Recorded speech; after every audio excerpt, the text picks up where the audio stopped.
if your leader is a dynamic, empathetic, vulnerable teacher, mentor, chances are you have a pretty good culture.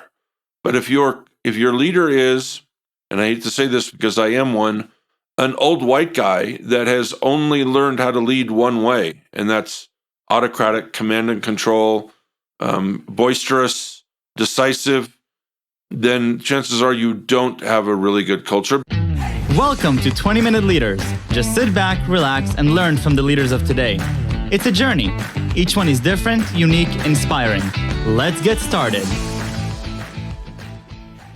This episode is powered by J Ventures, a community-driven VC fund in Silicon Valley, in partnership with Lomitech, and sponsored by Homeward Ventures, Hippo Insurance, Upwest, Hillel at Stanford, Leap, and Birthright Excel.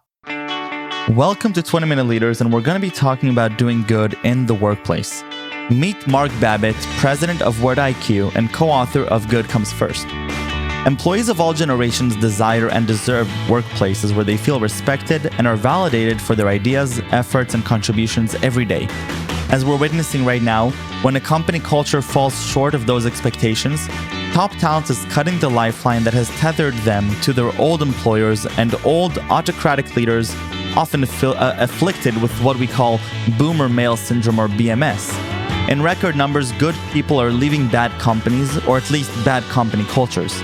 To retain and attract top talent, today's leaders must now work with all stakeholders, not just shareholders, to create an uncompromising company culture where employees can expect respect while helping drive results. In other words, they must ensure good comes first. Mark Babbitt, welcome to 20-Minute Leaders. How are you right now? I'm doing just fine, thank you. So where are you based right now? You mentioned that you're in a different location than what I perhaps would have expected. Well, I decided to raise my family in the mountains, so we're up in Colorado between Denver and Colorado Springs, enjoying the fall season. Beautiful, I love it. Okay, so today we're gonna dive deep into culture, and culture is something that we've been hearing a lot in these past few years. Particularly in this past 2 years, as companies had to navigate some difficult decisions regarding their employees, their work-life balance, the way that companies are actually working with employees. But it seems like it's still a big mystery as to what is the relevance of culture in a company setting. When is the right time to work on culture, and how do you actually measure good culture? And on your shirt, I read "Good Comes First," which is the title of your new book. And I'm really excited to be talking to a culture expert and having researched this and studied this. I'm excited to pick your brain on what does it mean to build good culture for employees and for companies to thrive, where good comes first. So, Mark, tell me a little bit about yourself and about Good Comes First. I started my professional career in the United States military, in the Air Force, and did what every military-trained engineer does when you get out of the military. You go to Silicon Valley and applied the trade of engineering for about a decade and went, this just sucks. This is not who I'm supposed to be. And immediately went into the startup world and rested there for about 20 years. Two very successful startups, one that should have been good, but leadership and culture played a major role in this company that I came into later. And from that point, I became fascinated with leadership's impact on culture. And it was funny to me that leadership was always willing to spend money and time and energy and entire teams on things like employee engagement and retention rates with HR and success rates with attracting top talent, again with HR, and many other metrics, but they weren't willing to look internally at themselves first as leaders and specifically at their company culture. And that struck me as odd, because how can you improve employee engagement and all these other metrics if your company culture sucks? And so, especially my startup experiences were in the career space. And we were sending people into a workforce that was not at all satisfying or fulfilling. And so those two areas kind of collided between my experience in the career world, and this continuous observation that leaders didn't understand how they impacted culture, and that brought us to where we are today. What does it mean to research culture? Can you help me understand what does that process even look like from your perspective? How do you go about researching culture? So the first thing we do is we help our clients, and certainly in Good Comes First, we talk about how to do this. We actually help them formalize their culture. As you might have experienced, Michael, most cultures are accidental. They're not intentional at all. Often they take the form of the strongest personality in the leadership group, the CEO, the founder, the president, the executive director in a nonprofit, but it's not intentional. So if your leader is a dynamic, empathetic, vulnerable teacher, mentor, chances are you have a pretty good culture. But if your leader is, and I hate to say this because I am one, an old white guy that has only learned how to lead one way, and that's autocratic, command and control, boisterous, decisive, then chances are you don't have a really good culture, because our leaders, our fellow leaders in the C-suite, our VPs, our next level leaders, our directors, and eventually our middle managers all take on the personality of that autocratic, command and control old white guy, and not empathetic, not vulnerable, not an active listener. And so getting back to your question finally, Michael, we measure because we actually ask people, how well do your leaders live up to the values? You know, that poster on the wall, the mission statement on the wall. How are we doing? What's working well and what's not? And oftentimes we learn that the people that are actually employed there, they don't care what the About Us page says. They don't care what the careers page says. They don't care what that plaque on the wall says. They have a much different version of culture than the leaders do. And this disconnect is easily measured, but unfortunately not many companies go that route. Again, we tend to focus on the symptoms, not the problem. Right. Now, maybe before we dive deeper into creating a good culture, what are the side effects of having bad culture? Can you share with me a little bit of more tangible examples of, where we've had bad culture experiences and how that has impacted the company in a negative way? Because I just like, talking about startups, I'm trying to first formulate the pain point that good comes first comes to tackle. So pain points are prolific. Pain points are employee engagement. A pain point is retention and attraction of top talent. But also real numbers are affected, productivity, profits. We can't ask people to serve our customers well if we're not treating them well. So customer service relationships are impacted. Across the board, a company culture can either positively or negatively impact every metric we measure. And I'll tell you, we're seeing it right now in terms of people voting with their feet. We're talking about a labor shortage, a worldwide labor shortage. But the companies that have really good cultures, they don't have labor shortages. The industries that have historically treated their people well don't have labor shortages. But if you look at hospitality, restaurants, bars, where people are working for tips, they're literally just grinding every night, working for tips, and our employers are not taking care of them. Well, they're having a huge labor shortage. But Michael, you've probably seen this. The companies that are really good companies and have amazing leadership and really good cultures, they have a line out the door of people who want to come work for them because people are voting with their feet. They're not tolerating, maybe they've been there 10, 12, 15 years. Now the pandemic comes along and we're now working from home and we have this freedom and this autonomy and we've gotten to decide when and where and how our work gets done. And now those leaders are like going, well, just forget forget the last 18 months, forget all that freedom we gave you. We're going to suck you back into that old culture that didn't fulfill you at all. Well, people go, no, I've had a chance to reevaluate what's important to me. I like being home with my significant other, my kids, my four-legged kids, my elderly parents, my extended family. I like seeing my kids' soccer games, and I'm not going to go. But I'm not going to be on a train an hour and a half a day, work 10 hours, come home an hour and a half a day, and then just be angry that I'm eating a cold dinner and I missed my daughter's soccer game. I'm not going to do that anymore. And so they're leaving. They're finding companies where that autonomy, that freedom, that culture inspires them to do good work. Right.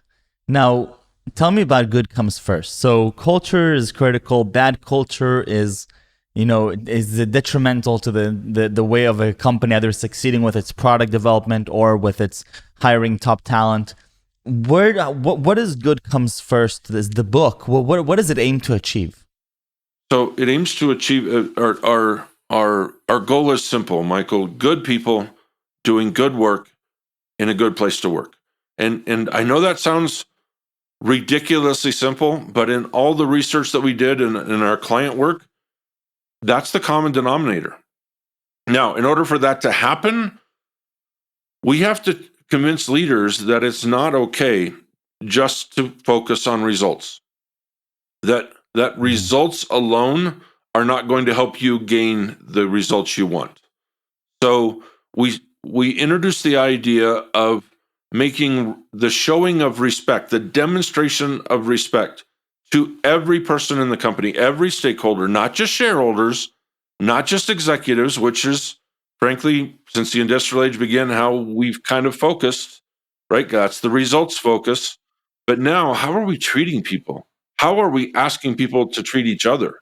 And so, in good comes first, we're asking leaders to say, yes, results are important. If we don't have good results, we don't have a company, right? We can't hire good people. But respect has to be on that same plane. And it really does come down to how we treat each other. Do people feel valued, respected, appreciated, validated? And once we accomplish that goal, well, that's the key for all the companies we researched. That's the key. When people feel good about the work they do, when they know their work really matters, and they're helping drive results, well, now we probably have a good company culture. Can you share some case studies where you've observed significantly positive company culture, where a company and the leadership is upholding the values that you're just mentioning now? Of course, and we mentioned several of them in the book, and we were so happy as we were doing the research to learn how many leaders were so focused on this respect issue that it became the focal point of our work. And I'll give you my favorite example is an HR platform out of Utah called Bamboo HR. And Bamboo HR historically has treated their employees incredibly well. And my favorite example, Michael, is they not only focus on personal and professional growth, which is huge in a good comes first culture. They not only focus on respect, but they focus intrinsically, systemically on employee wellness and burnout, stress is not only a major indicator of a poor company culture, but in a good company culture, it's something that the leaders deliberately focus on and they work hard to avoid it. And the way Bamboo HR does this, among many other ways, is they offer their employees a paid vacation. So, of course, they pay them while they're on vacation, like everybody else does. But they also pay them to take vacation. They'll say, "Here's Wow. Here's $2,100. You go buy you and your partner a cruise. Go take your kids to Disney World. Wow. Do something. This is our money. And oh, by the way, taking your paid time off, not optional. It doesn't accrue because if they allow PTO to accrue, that means in a backhanded way, they're actually, enforcing or tolerating burnout. No, you're going to take this is important to you. The mental wellness, it's important to us because we need you refreshed and engaged. And so we're not only going to make sure you take that vacation, but we're going to give you money so you can do something amazing. And that's just a great example of a company treating their people absolutely well. Incredible. Tell me a little bit more about being very intentional with creating positive culture, and what are some actionable things that, either myself or my friends that may have startups, what could we as upcoming leaders, hopefully upcoming leaders, do to create better culture intentionally? Well, the key word is intentionally. It's taking a look back, and this might take an afternoon. It might take a facilitator in a room to say, okay, what kind of company do we want to be? What are the 3, 4, 5 values that we will not compromise on? And if we do compromise on those, and an example, Michael, is integrity. Integrity is a core value of just about every company we've ever talked to, ever worked with. But then when the third quarter report is ready to come out, we'll take shortcuts. We'll fudge the numbers. We'll move things from column A to column B. We're not cheating. We're not lying. The SEC's not going to come after us. But we're doing what we have to make that third quarter report look better, right? Well, employees see that. Staff sees that. The accounting team sees that.